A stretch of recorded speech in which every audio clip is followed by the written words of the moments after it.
ఒకవైపు రాష్ట్రానికి పెట్టుబడులు వెల్లువ కొనసాగుతుంది. రీసెంట్గా చూస్తే కనుక రాయల్ ఎన్ఫీల్డ్ కంపెనీ కూడా తిరుపతిలో ప్లాంట్ పెట్టడానికి సుముఖంగా వచ్చింది. వాళ్ళకి ల్యాండ్ కేటాయించడానికి వస్తున్నారు. అదే చూస్తే కనుక రాయలసీమలో ఎయిర్ డిఫెన్స్ కంపెనీ వస్తుంది. ఇవన్నీ చెప్పుకోవడంలో ఎవరు విఫలం అవుతున్నారు? ప్రభుత్వం విఫలం అవుతుంది అనుకోవచ్చు అంటారా? మంత్రులు విఫలం అవుతున్నారు అనుకోవచ్చు అంటారా?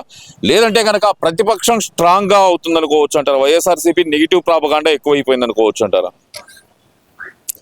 ఇది ప్రభుత్వం అయితే అండి అన్ని విధాలకు కూడా ప్రతిదాన్ని కూడా తెలియపరచడంలో ఇబ్బంది ఏం లేదు, అన్నీ తెలియపరుస్తూనే ఉంది. మీడియా ద్వారా కానివ్వండి, లేకపోతే మినిస్టర్లు కానివ్వండి, లేకపోతే కార్యకర్తలు కానివ్వండి, అందరినీ కూడా ప్రతి విషయంలో కూడా తెలియపరచడం కానీ, లేకపోతే ఏ పథకం చేసినా సరే అది త్రూ కార్యకర్తల ద్వారా ప్రజల్లో తీసుకెళ్తాం. దానివల్ల కూడా యూనిట్ ఇన్ఛార్జీలు కానివ్వండి, లేకపోతే క్లస్టర్లు కానివ్వండి, లేకపోతే బిఎల్ఏలు కానివ్వండి, ప్రతి ఒక్కళ్ళు కూడా ఇందులో పాలు పంచుకోవడం జరుగుతుంది. ఈ విధానం అంతా బయటకైతే వెళ్తూ ఉంది. వీళ్ళు ఏంటంటే నెగిటివ్ అనేది ఎక్కువగా చూపించాలి, మనం ఏమి చేయనట్టుగా అన్న ఆలోచన వైసీపీ నాయకులు ఆందోళన అది బాగా కనబడుతుంది. అంతేగాని అక్కడ ఏమీ లేదు. ఇక్కడ వీళ్ళకు ఆ టైంలో చేసింది ఏం లేదు, కానీ ఇప్పుడు వచ్చేప్పటికేమో అభివృద్ధి చూడలేక వాళ్ళు ఏదో ఒక రాళ్ళు వేయటం అనేది బాగా అచ్చంగా కనబడతా ఉంది. దానివల్ల మనకి ఎక్కువగా అదిగాక ఏంటంటే వీళ్ళదేదో వీళ్ళు చూసుకోకుండా పక్క రాష్ట్రం గురించి ఎక్కువగా వీళ్ళకి ఇంట్రెస్ట్ ఎక్కువైపోయింది. ఇవన్నీ ఒకెత్తి అయితే గనక ఏదైతే పిల్లల ఫోటోలు గవర్నమెంట్ స్కూల్లో చదివిన టాప్ ర్యాంక్ పిల్లల ఫోటోలు పేపర్లో వేయడానికి కూడా తప్పుపడుతున్నారు వైసీపీ నాయకులు. పర్వతనేని చంద్రశేఖర్ రెడ్డి ఏంటంటారు? ఎలా చూడాలంటారు? అసలు ఏముందండి, ఇప్పుడు ఎప్పుడైతే పిల్లల ఫోటోలు పేపర్లో వేస్తున్నారో ప్రభుత్వ స్కూల్లో చదివిన వాళ్ళు కూడా వచ్చేసినాయి అనుకోండి, ఒక్కసారిగా ప్రభుత్వానికి డిమాండ్ పెరిగిద్ది, ప్రభుత్వ స్కూళ్ళకి డిమాండ్ పెరిగిద్ది, ప్రభుత్వ స్కూళ్ళలో ఎక్కువ మంది చేరుతారు. అది ఒక పేరు వస్తుంది అనమాట. ఆ పేరు వీళ్ళ హయాంలోనే వీళ్ళే చేసినట్టు చూపించుకోవాలన్నట్టుగా కనబడుతుంది నాకు వాళ్ళ మాటలు. అంతేగాని ఎవరు చేసినా సరే మంచి పనే కదా, దాన్ని మనం ఎంకరేజ్ చేద్దాం అన్న దిశగా అయితే కనబడట్లేదు. ఎప్పుడు రాళ్ళు వేయటం, ఏదో ఒకటి రాయటం అనే దృక్పథంతో ఉన్నారని నేను అనుకుంటున్నాను. అంటే ఇందాక మీరు అన్నారు ప్రభుత్వం అన్ని చెప్తుంది అని. మరి రాయల్ ఎన్ఫీల్డ్ వచ్చినా కానీ, లేదంటే కనుక 1,00,00,000 కోట్ల పెట్టుబడితోటి ఎయిర్ క్యాంపాక్ట్ ఎయిర్పోర్ట్స్, ఇది ఒక రకంగా భారత వాయుసేనకు ఉపయోగపడే విమానాలు తయారు చేయడానికి ఏదైతే సంస్థ ఉందో అది పుట్టపర్తిలో పెట్టబోతాం. కానీ ఇవన్నీ జరుగుతున్నా సరే ఎందుకు స్తబ్దుగా ఉంది? రాజకీయ పరంగా కానీ, ప్రమోషన్ పరంగా కానీ ఎందుకు స్తబ్దుగా ఉంది అనుకోవచ్చు అంటారు? స్తబ్దుగా అయితే ఏం లేదండి, ఇప్పుడు చేస్తూ ఉన్నారు, వాళ్ళ పని వాళ్ళు చేస్తూ ఉన్నారు. ఏది ఆశించకుండా ప్రతిదాన్ని పబ్లిసిటీ స్టంట్గా వాడాలని అయితే అనుకోవట్లేదు. ఇవన్నీ మేము ఇవి చేసామని ఒక 4 ఏళ్ళు అయిన తర్వాత అభివృద్ధి చూసి ప్రజలే తెలుస్తుంది ఎవరు చేశారు ఏందనేది.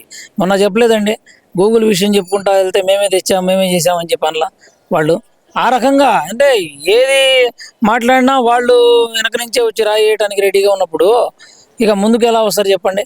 అట్లాగా ఇప్పుడు మీరు అన్నారు గూగుల్ మేమే తెచ్చామన్నట్టు, మరి విజయ్ గారి గెలుపులో కూడా మాదే బాధ్యత, మాదే పాత్ర అంటున్నారు కదా మరి ఈ రోజు. అదేనండి చెప్పేది. ఏంటంటే అక్కడ విజయ్ గారు నోటితో ఏమన్నారు, ఒక ఎంజీఆర్, ఒక ఎన్టీఆర్ అని చెప్పి అన్నారు. ఎన్టీఆర్ నీ పేరుని ఎవరు వాడారు? విజయ్ గారు వాడారు. కాబట్టి ఆ విజయ్ గారికి తెలుసు తెలుగుదేశం పార్టీ ఏంది, తెలుగుదేశం పార్టీ ఎట్లా పుట్టుపూర్వతరాలు ఏంది, ఎక్కడి నుంచి వచ్చింది, నందమూరి తారక రామారావు గారు ఏ విధంగా ఈ పార్టీని ముందుకు తీసుకెళ్లారు, ఛాలెంజ్ చేసేలా మరి ఆనాడు మళ్ళీ ఎలక్షన్కి వెళ్ళటం కూడా ఒక రెండోసారి ఎలక్షన్ కూడా వెళ్ళాల్సి వచ్చిన పరిస్థితి. అందరూ పెద్దవాళ్ళైతే ఆ సమయంలో ఉన్న వాళ్ళైతే, వాళ్ళకు తెలిసిన వాళ్ళైతే అందరికీ తెలుసు నాలెడ్జ్ అనమాట. హిస్టరీ ఎక్కడ పోయింది, చరిత్ర అనేది మారింది కదా. అలానే ఆ విజయ్ గారు మాట్లాడుతూ నందమూరి తారక రామారావు గారిని గొప్పగా మాట్లాడిన సందర్భాన్ని మనం చూసాం. అలాంటిది వీళ్ళు ఎంతసేపటికి విజయ్ గారిని వీళ్ళు అంటాం కాదు, విజయ్ గారిని అందరూ మెచ్చుకుంటున్నారు. దాంట్లో వీళ్ళు మెచ్చుకోవటంలో ప్రత్యేకత ఏముంది? దేశం మెచ్చుకుంటున్నారు, ఏముంది? దేశం మొత్తం మెచ్చుకుంటున్నారు. కాకపోతే ఏంటంటే కనుక జగన్మోహన్ రెడ్డి గారు ఫోటో పెట్టుకోవడం వల్లే గెలిచారని చెప్పి వీళ్ళు చెప్పడం వెనక మళ్ళీ ఉన్న రహస్యం ఏమనుకోవచ్చు అంటారు? వీళ్ళ పార్టీ అని చెప్పి అనలా వాళ్ళని, ఎందుకంటే ఇక అలా కూడా అన్నట్టు అనిపిస్తుంది. ఎందుకంటే అది కరెక్ట్ కాదు కదా. ఎక్కడో తమిళనాడు రాజకీయాల్లో మనకి ఎందుకండి, మనకు అవసరమా తమిళనాడు రాజకీయాలు? మనం చూసుకోకుండా ఇక్కడ ఏమన్నా మన ఎట్లా ఉంది మనది ఇక్కడ అభివృద్ధి ఎట్లా చేయాలి ఏంది అని రాష్ట్ర ప్రభుత్వం ఆలోచిస్తా, కూటమి ప్రభుత్వం ఆలోచిస్తూ ఉంటే దానికి ఏమో పవన్ కళ్యాణ్ని ఆస్వాదించి అక్కడ విజయ్ని పవన్ కళ్యాణ్ని ఇద్దరిని కంపేర్ చేయటం, ఏందేందో పోస్టులు పెట్టడం, తెలియక కామెంట్లు పెట్టడం, ఇది అసలు కరెక్ట్ కాదని చెప్పేసి నేను తెలియజేస్తున్నా. ఎందుకంటే పవన్ కళ్యాణ్ అనే వ్యక్తి వేరు, ఆ వ్యక్తి వేరు. ఇక్కడేమో ఆంధ్ర రాష్ట్రాన్ని రెండు ముక్కలుగా అయిన సందర్భం ఇది. ఇక్కడ తెలంగాణ సపరేట్ అయిపోయి ఆంధ్ర సపరేట్ అయిన సందర్భం ఉంది. ఇక్కడ తమిళనాడులో అట్లా ఉండదు కదా, అందరూ ఒకే మాట మీద ఒకే బాట మీద ఉన్నట్టుగా ఉంటారు.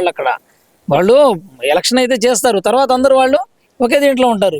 అలానే ఇక్కడ వచ్చేటప్పటికి ఏంటి, అలా కాదు కదా.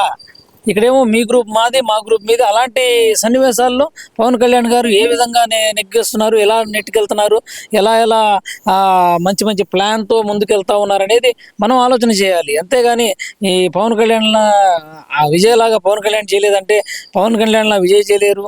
ఎవరి ఇది వాళ్ళకు ఉంటుంది. ఎవరి యొక్క రాజకీయ విశ్లేషణ కానివ్వండి, రాజకీయ ఇది కానివ్వండి, ప్రజల్లో ఉన్న భావాలు కానివ్వండి, ప్రాంతాలని బట్టి రాష్ట్రాలని బట్టి మారుతూ ఉంటాయి. దాని ప్రకారంగా పనిచేస్తూ ఉంటారు.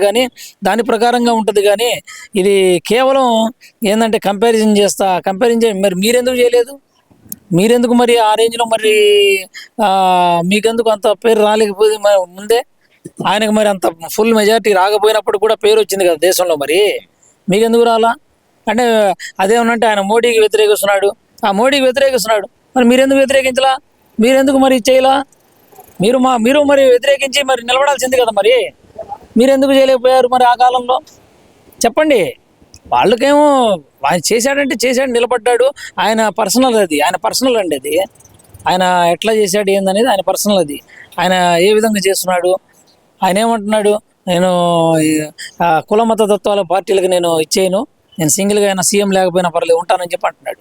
మీరు సీఎం కావాలంటున్నారు కదా, మీరు సీఎం కావాలంటున్నారు కదండి. అంటే ఇక్కడ అర్థం కాని విషయం ఏంటంటే కనుక అసలుకి ఇక్కడ ప్రతిపక్ష హోదా కూడా రాలేదు. అంటే ఇక్కడ మనిషి నిలబడినా అక్కడ మాత్రం మేము గెలిపించాం ఫోటో పెట్టుకొని అని చెప్పి ఇది బయట ఎవరో కామెంట్ చేస్తే నేను అడగట్లా. ఒక ఎమ్మెల్యే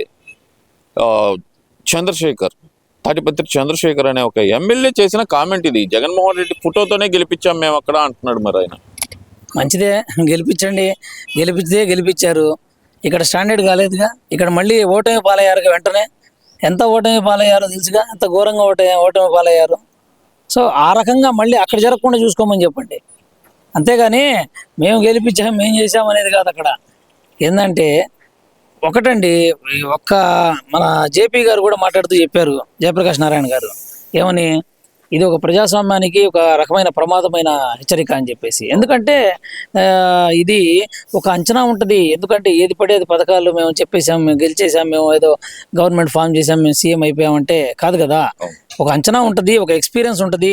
సీనియర్ మోస్ట్ చాలా మందిని, ఇంకోళ్ళు కూడా ఇదే ఎవరు తెలంగాణలో ఎవరు ఒక మంత్రి గారు చెప్పారు ఇట్లానే. ఎవరితో? తెలంగాణ కాదు, ఈయన మన విజయసాయి గారు కూడా ఒక ట్వీట్ చేశారు కదా. ఏమనంటే ఇట్లాగా సీనియర్లందరినీ పెట్టుకొని సలహాలతో ముందుకెళ్ళాలని చెప్పి ఒక సలహా ఇవ్వటం జరిగింది. అలాగా ఏంటంటే సీనియారిటీని పక్కన పెట్టుకొని సీనియారిటీని చేసుకొని ముందుకు వెళ్ళాల్సిన పరిస్థితి రాజకీయంలో. అంటే ఇవన్నీ కూడా చూసుకొని ముందుకు వెళ్ళాల్సిన పరిస్థితి. అలాంటిది ఏంటి, మనం యూత్ పెద్దగా డిఫరెన్స్ ఏం లేదు. మీరు అనుకుంటున్నారేమో ఓట్ల డిఫరెన్స్, నాకైతే పెద్దగా అనిపించట్లా. డిఎంకే పార్టీ వాళ్ళకు వచ్చినాయి కానివ్వండి, అలా కంపారిజన్ చేసుకుంటే చాలా తక్కువే మెజారిటీ కనపడుతుంది నాకు. ఓకే, అదే అట్లా మరి సరే, ఏదేమైనా గెలిపే కదా. 1 వచ్చినా 2 వచ్చినా గెలిపే కాబట్టి మేము వాటిని స్వాగతిస్తున్నాం. మేము కూడా వాళ్ళని అభినందిస్తున్నాము. మేము వాళ్ళకి వ్యతిరేకంగా కాదు, మంచిగా చేయాలనే, ప్రజలకు మంచి చేయాలనే కోరుకుంటున్నాం. ఎవరు వచ్చినా సరే మంచి చేయాలి. కాకపోతే ఏంటంటే వీళ్ళని కంపేర్ చేయడం, పవన్ కళ్యాణ్ ఆయన్ని కంపేర్ చేయడం కరెక్ట్ కాదని చెప్పి నేను తెలియజేస్తున్నాను.